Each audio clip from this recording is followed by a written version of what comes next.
Your pediatrician looked at your child at the 12-month visit and said, everything looks great. And maybe it did. But something has been nagging at you, a quietness, an absence you can't quite name. What if the thing you've been told to stop worrying about is actually worth watching more closely? The average autism diagnosis in the United States still happens at age 3 or older. The behavioral signs that lead to that diagnosis are often visible before 18 months. That gap is not inevitable. But closing it requires you knowing what to look for, because the well-child visit alone is not catching it. So, what are the 5 red flags you can actually spot yourself? Which ones are most commonly missed, and why? What does a pediatrician's screening tool look like, and how do you use it if yours doesn't offer it? And the one thing most parents are told to do that actually costs their child time. We'll get to that too. Here is what the infant-sibling research literature,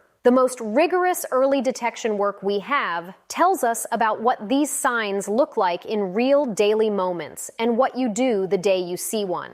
Researchers studying younger siblings of autistic children have been able to track development from the very first months of life, watching in real time as behavioral differences emerge. This work has produced a clear, consistent picture. Reduced eye contact, failure to respond to their own name, absent pointing, and missing joint attention are all reliably observable before 18 months, and they are reliably underidentified at routine well-child visits. The reason the diagnosis still stretches to 3 or 4 years old is not that the signs aren't there. It's that no one has taught parents to see them. First, name response, and specifically what it looks like when it's missing. By 10 to 12 months, most children will reliably turn toward the sound of their own name. Not every time, not if a show is on, but consistently, in a quiet room, when you call them clearly. The red flag is not a child who sometimes doesn't look up. It's a child who, across many tries, across different settings, almost never orients to their name, even when you know they can hear you, because they'll turn for other sounds.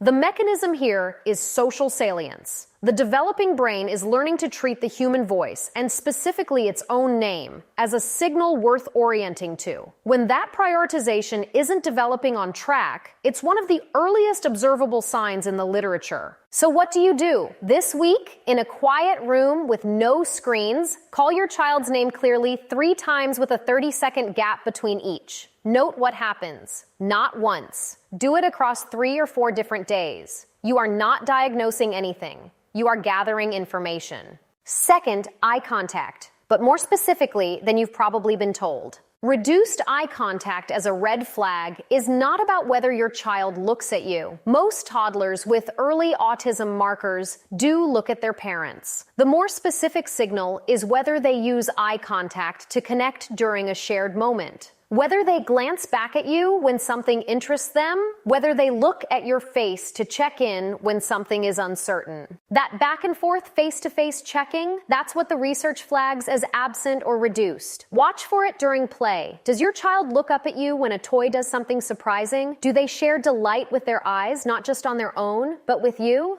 That social referencing is the thing worth watching. Third, pointing, and this is the one most parents have backwards, so hold on to this until you understand why. Most people assume pointing matters because it shows a child wants something. Actually, that's the less informative kind of pointing. What the research tracks is declarative pointing. Pointing not to get something, but to show you something. Look at that dog. Look at that light. Pointing with no goal except sharing the moment.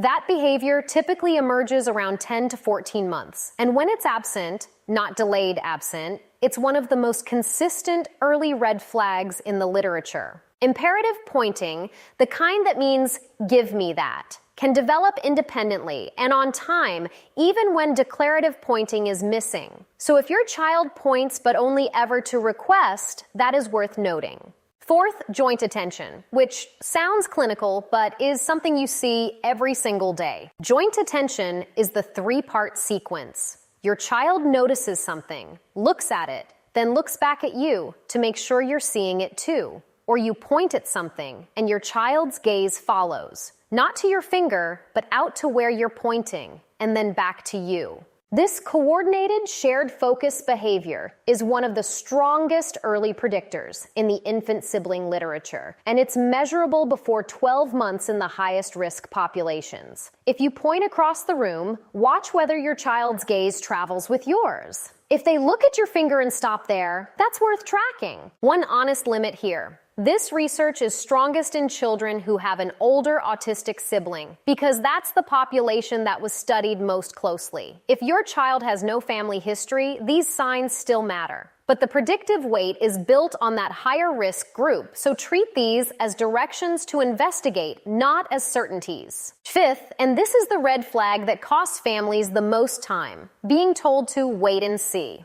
I want to be precise about this because it's not a failure of your pediatrician's care. It's a gap in how routine visits are structured. The MChat, the modified checklist for autism in toddlers, is a free, validated screening tool designed for the 18 and 24-month well child visit. Not all families are offered it. If you are seeing any of the flags above, name response, eye contact quality, absent declarative pointing, missing joint attention, you do not have to wait for it to be offered. You can ask for it by name today. And if your concern is brushed aside, the phrase that tends to open a referral is this: I'd like a developmental pediatrics referral so we have a baseline. You are not demanding a diagnosis. You are asking for an evaluation during the window when early intervention does its most powerful work. And that window is right now. If your child is seen and nothing is flagged, you have lost nothing. If something is caught, you have potentially given your child years. The neurology does not wait for the paperwork to catch up. If something has been nagging at you, that instinct deserves more than, let's revisit at the next visit.